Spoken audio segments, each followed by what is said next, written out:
Ai, ai! Alguém gritou da janela. Caio Fernando abriu em voz alta. Aqueles dois do livro Morangos Mofados.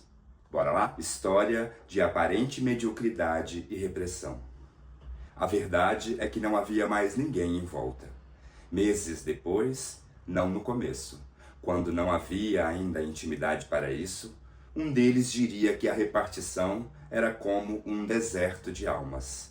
O outro concordou sorrindo, orgulhoso, sabendo-se excluído. E longamente então, entre cervejas, trocaram ácidos comentários sobre as mulheres mal-amadas e vorazes, os papos de futebol, amigo secreto, lista de presente, bookmaker, bicho, endereço de cartomante, clipes no relógio de ponto, vez em quando salgadinhos no fim do expediente, champanhe nacional em copo de plástico. Num deserto de almas também desertas, uma alma especial reconhece de imediato a outra. Talvez por isso, quem sabe. Mas nenhum deles se perguntou. Não chegaram a usar palavras como especial, diferente ou qualquer outra coisa assim. Apesar de, sem efusões, terem se reconhecido no primeiro segundo do primeiro minuto. Acontece, porém, que não tinham preparo algum para dar nome às emoções, nem mesmo para tentar entendê-las. Não que fossem muito jovens, incultos demais ou mesmo um pouco burros. Raul tinha 1 ano mais que 30, Saul 1 a menos. Mas as diferenças entre eles não se limitavam a esse tempo, a essas letras. Raul vinha de um casamento fracassado, 3 anos e nenhum filho. Saul de um noivado tão interminável que terminara um dia e um curso frustrado de arquitetura. Talvez por isso desenhava. Só rostos, com enormes olhos sem íris nem pupilas. Raul ouvia música e, às vezes, de porre, pegava o violão e cantava, principalmente velhos boleros em espanhol. E cinema. Os dois gostavam. Passaram no mesmo concurso para a mesma firma, mas não se encontraram durante os exames. Foram apresentados no primeiro dia de trabalho de cada um. Disseram, prazer, Raul, prazer, Saul. Depois, como que é mesmo seu nome? Sorrindo divertidos da coincidência. Mas discretos, porque eram novos na firma e a gente, afinal, nunca sabe onde está pisando. Tentaram afastar-se quase imediatamente, deliberando limitarem-se a um cotidiano "Oi, tudo bem?" ou, no máximo às sextas, um cordial "Bom fim de semana, então." Mas, desde o princípio, alguma coisa, fados, astros, sinas, quem saberá, conspirava contra ou a favor, por que não, aqueles dois. Suas mesas ficavam lado a lado. 9 horas diárias, com intervalo de 1 para o almoço. E perdidos no meio daquilo que Raul, ou teria sido Saul, meses depois chamaria de um deserto de almas, para não sentirem tanto frio, tanta sede, ou simplesmente por serem humanos, sem querer justificá-los, ou ao contrário, justificando-os plena e profundamente. Enfim, que mais restava àqueles dois, se não, pouco a pouco, se misturarem? Pois foi o que aconteceu, mas tão lentamente que eles mesmos mal perceberam. Eram 2 moços sozinhos. Raul viera do norte, Saul do sul. Naquela cidade, todos vinham do norte, do sul, do centro, do leste, e com isso quero dizer que esse detalhe não os tornaria especialmente diferentes. Mas, no deserto em volta, todos os outros tinham referenciais. Uma mulher, um tio, uma mãe, um amante. Eles não tinham ninguém naquela cidade. De certa forma, também em nenhuma outra, a não ser a si próprios. Poderia dizer também que não tinham nada, mas não seria inteiramente verdadeiro. Além do violão, Raul tinha um telefone alugado, um toca-discos com rádio e um sabiá na gaiola chamado Carlos Gardel. Saul, uma televisão colorida com imagem fantasma, cadernos de desenho, vidros de tinta nanquim e um livro com reproduções de Van Gogh. Na parede do quarto, uma ou outra reprodução também de Van Gogh.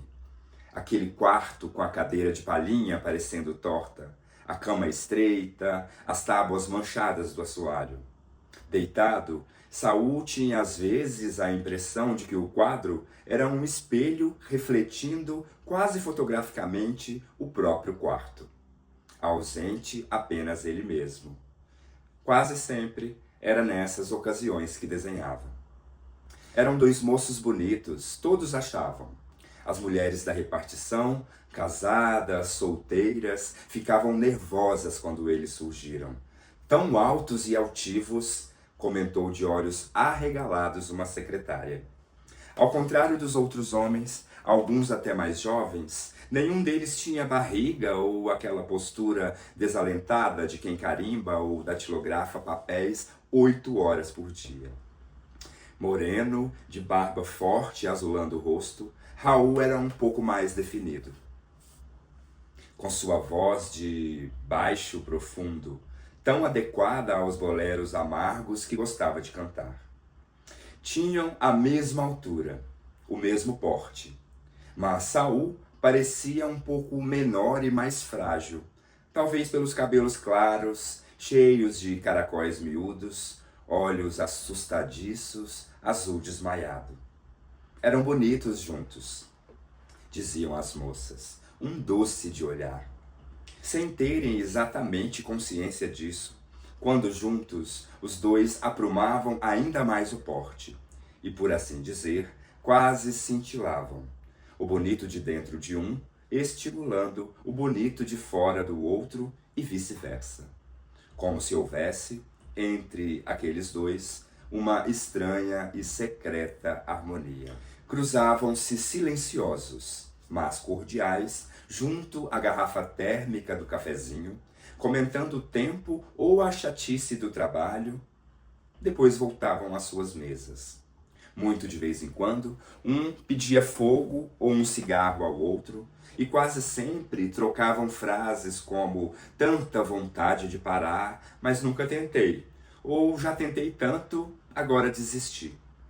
Durou tempo aquilo, e teria durado muito mais, porque serem assim, fechados, quase remotos, era um jeito que traziam de longe, do norte, do sul, de dentro talvez. Até um dia em que Saul chegou atrasado e, respondendo a um vago o que houve, contou que tinha ficado até tarde assistindo a um velho filme na televisão.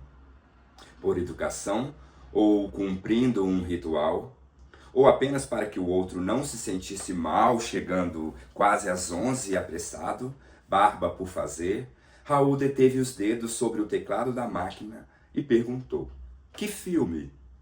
Infâmia, The Children's Hall, de William Wyler, adaptação da peça de Lillian Hellman. Saul contou baixo: Audrey Hepburn, Shirley MacLaine, um filme muito antigo, ninguém conhece. Raul olhou-o devagar e mais atento. Como ninguém conhece? Eu conheço e gosto muito. Não é aquela história das duas professoras que, abalado, convidou Saul para um café. E no que restava daquela manhã muito fria de junho, o prédio feio, mais do que nunca parecendo uma prisão ou clínica psiquiátrica, falaram sem parar sobre o filme. Outros filmes viriam nos dias seguintes. E tão naturalmente, como se alguma forma fosse inevitável, também vieram histórias pessoais, passados, alguns sonhos, pequenas esperanças e, sobretudo, queixas. Daquela firma, daquela vida, daquele nó. Confessaram uma tarde cinza de sexta, apertado no fundo do peito. Durante aquele fim de semana, obscuramente desejaram, pela primeira vez, um em sua kitnet, outro no quarto de pensão, que o sábado e o domingo caminhassem depressa para dobrar a curva da meia-noite e novamente desaguar na manhã de segunda-feira, quando outra vez se encontrariam para um café. Assim foi. E contaram um que tinha bebido além da conta, outro que dormira quase o tempo todo.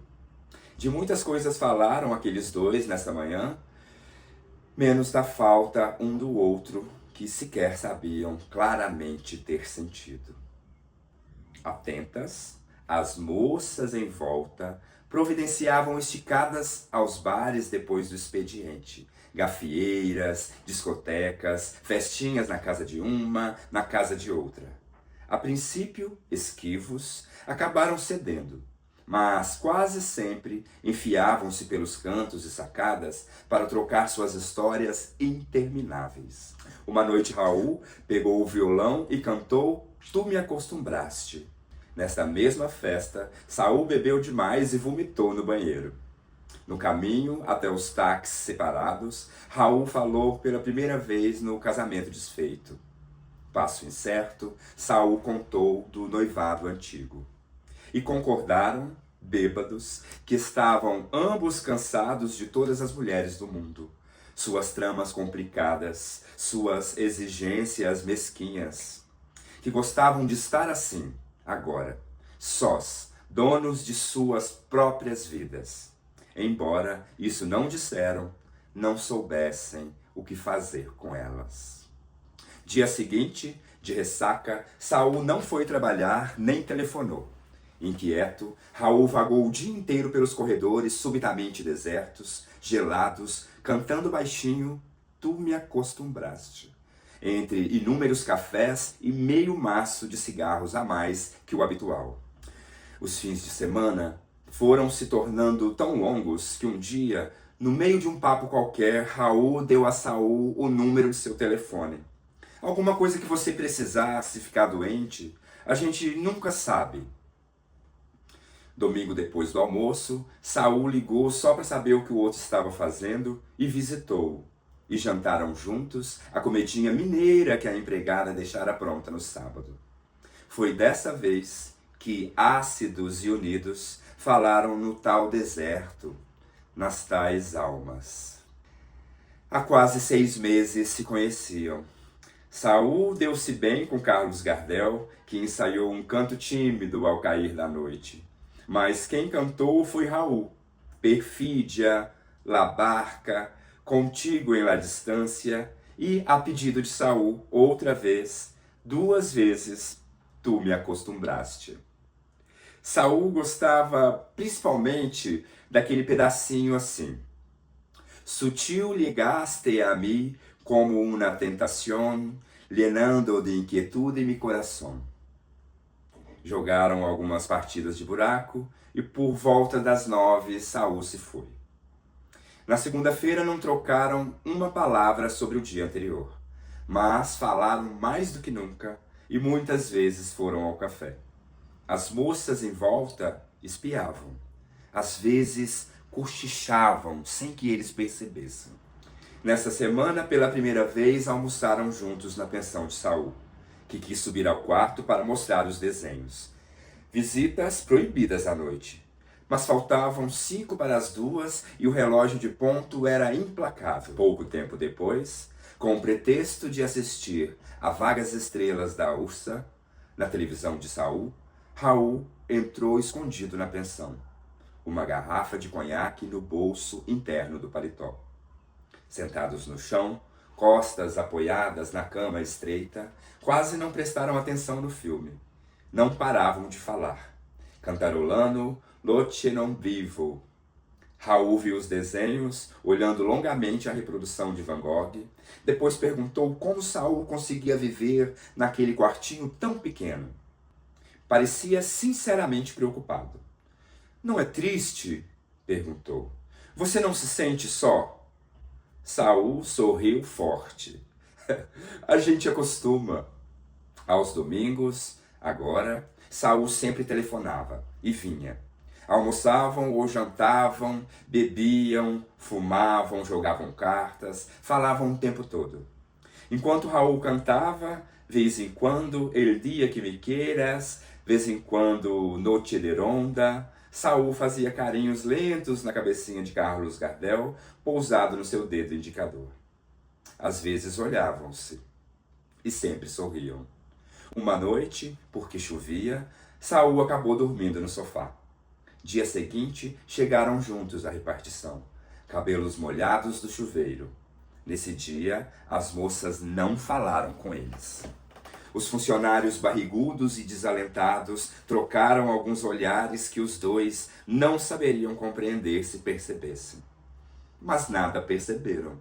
Nem os olhares, nem 2 ou 3 piadas enigmáticas. Quando faltavam 10 para 6, saíram juntos, altos e altivos, para assistir ao último filme de Jane Fonda. Quando começava a primavera, Saul fez aniversário. Porque achava seu amigo muito solitário, ou por outra razão assim, Raul deu a ele a gaiola com Carlos Gardel. No começo do verão, foi a vez de Raul fazer aniversário. E porque estava sem dinheiro, porque seu amigo não tinha nada nas paredes da kitnet, Saul deu a ele a reprodução de Van Gogh. Mas entre esses 2 aniversários aconteceu alguma coisa. No norte, quando começava dezembro, a mãe de Raul morreu e ele precisou passar uma semana fora. Desorientado, Saul vagava pelos corredores da firma, esperando um telefonema que não vinha, tentando em vão concentrar-se nos despachos, processos, protocolos. À noite, em seu quarto, ligava à televisão, gastando tempo em novelas vadias ou desenhando olhos cada vez mais enormes, enquanto acariciava Carlos Gardel. Bebeu bastante nessa semana e teve um sonho. Caminhava entre as pessoas da repartição, todas de preto, acusadoras. À exceção de Raul, todo de branco, abrindo os braços para ele. Abraçados fortemente e tão próximos que um podia sentir o cheiro do outro. Acordou pensando estranho. Ele é que devia estar de luto. Raul voltou sem luto. Numa sexta-feira de tardezinha, telefonou para a repartição pedindo a Saul que fosse vê-lo. A voz, de baixo profundo, parecia ainda mais baixa e mais profunda.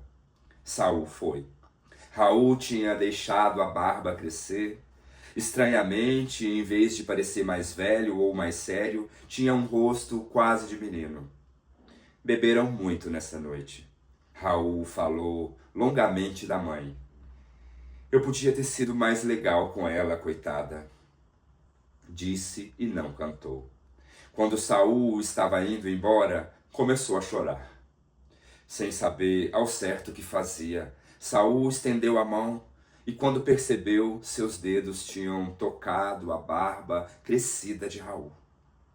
Sem tempo para compreenderem, abraçaram-se fortemente. E tão próximos ficaram que um podia sentir o cheiro do outro. O de Raul, flor murcha, gaveta fechada. O de Saul, colônia de barba, talco. Durou muito tempo. A mão de Saul tocava a barba de Raul, que passava os dedos pelos caracóis miúdos do cabelo do outro. Não diziam nada. No silêncio, era possível ouvir uma torneira pingando longe. Tanto tempo durou aquilo que quando Saul levou a mão ao cinzeiro, o cigarro era apenas uma longa cinza que ele esmagou sem compreender. Afastaram-se então. Raul disse qualquer coisa como eu não tenho mais ninguém no mundo, e Saul outra coisa como você tem a mim agora e para sempre. Usavam palavras grandes, ninguém, mundo, sempre, e apertavam-se as 2 mãos ao mesmo tempo, olhando-se nos olhos injetados de fumo e choro e álcool. Embora fosse sexta e não precisassem ir à repartição na manhã seguinte, Saul despediu-se. Caminhou durante horas pelas ruas desertas, cheias apenas de gatos e putas. Em casa, acariciou Carlos Gardel até que os dois dormissem. Mas um pouco antes, sem saber porquê, começou a chorar, sentindo-se só, e pobre, e feio, e infeliz, e confuso, e abandonado, e bêbado, e triste, triste, triste. Pensou em ligar para Raul, mas não tinha fichas, e era muito tarde. Depois chegou o Natal, o Ano Novo que passaram juntos, recusando convites dos colegas de repartição. Raul deu a Saul uma reprodução do Nascimento de Vênus, de Botticelli, que ele colocou na parede exatamente onde estivera o quadro de Van Gogh. Saul deu a Raul um disco chamado Os Grandes Sucessos de Dalva de Oliveira. A faixa que mais ouviram foi Nossas Vidas, prestando atenção naquele trechinho que dizia: até nossos beijos parecem beijos de quem nunca amou. Foi na noite de 31, aberto o champanhe na kitnet de Raul, que Saul ergueu a taça e brindou a nossa amizade que nunca vai terminar. Beberam até quase cair. Na hora de deitar, trocando a roupa no banheiro, muito bêbado, Saul falou que ia dormir nu. Raul olhou para ele e disse: você tem um corpo bonito. Você também, disse Saul e baixou os olhos. Deitaram ambos nus, um na cama atrás do guarda-roupa, outro no sofá. Quase a noite inteira, um podia ver a brasa acesa do cigarro do outro, furando o escuro feito um demônio de olhos incendiados. Pela manhã, Saul foi embora sem se despedir, para que Raul não percebesse suas fundas olheiras. Quando janeiro começou, quase na época de tirarem férias, e tinham planejado juntos, quem sabe, Paraty, Ouro Preto, Porto Seguro, ficaram surpresos naquela manhã em que o chefe de seção os chamou perto do meio-dia. Fazia muito calor. Suarento, o chefe foi direto ao assunto. Tinha recebido algumas cartas anônimas. Recusou-se a mostrá-las. Pálidos, os dois ouviram expressões como relação anormal e ostensiva, desavergonhada aberração, comportamento doentio, psicologia deformada, sempre assinados por um atento guardião da moral. Saul baixou os olhos desmaiados, mas Raul levantou de um salto. Parecia muito alto quando, com uma das mãos apoiadas no ombro do amigo e a outra erguendo-se atrevida no ar, conseguiu ainda dizer a palavra nunca. Antes que o chefe, depois de coisas como a reputação de nossa firma ou tenho que zelar pela moral dos meus funcionários, declarasse frio: os senhores estão despedidos. Esvaziaram lentamente cada um a sua gaveta, a sala vazia na hora do almoço, sem se olharem nos olhos. O sol de verão escaldava o tampo de metal das mesas. Raul guardou no grande envelope pardo um par de enormes olhos sem íris nem pupilas, presente de Saul, que guardou no seu grande envelope pardo a letra de Tu me acostumbraste, escrita por Raul, numa tarde qualquer de agosto e com algumas manchas de café. Desceram juntos pelo elevador em silêncio. Mas quando saíram pela porta daquele prédio grande e antigo, parecido com uma clínica psiquiátrica ou uma penitenciária, vistos de cima pelos colegas todos nas janelas, a camisa branca de um e a azul do outro, estavam ainda mais altos e mais altivos. Demoraram alguns minutos na frente do edifício. Depois apanharam o mesmo táxi. Raul abrindo a porta para que Saul entrasse. Ai, ai! Alguém gritou da janela, mas eles não ouviram. O táxi já tinha dobrado a esquina. Pelas tardes poeirentas daquele resto de janeiro, quando o sol parecia a gema de um enorme ovo frito no azul sem nuvens do céu, ninguém mais conseguiu trabalhar em paz na repartição. Quase todos ali dentro tinham a nítida sensação de que seriam infelizes para sempre. E foram.